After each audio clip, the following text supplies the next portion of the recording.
Bien de silence, le moteur est demandé. Ça tourne. Ça tourne. 2-11 sur 3 premières. Malgré le froid et la pluie, les séquences s'enchaînent dans les rues du Vieux-Mans. Pendant que l'on tourne dans la cour d'Assé, la rue de la Reine Bérengère se transforme en marché. Pendant 48 heures, la cité Plantagenet devient le Paris révolutionnaire.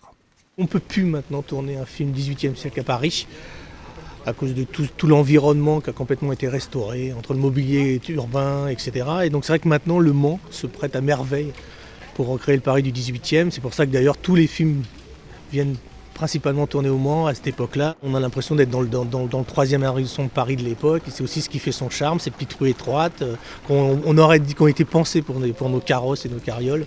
Donc tout ça c'est parfait pour nous.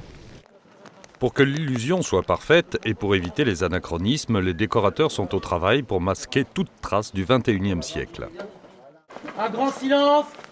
Action.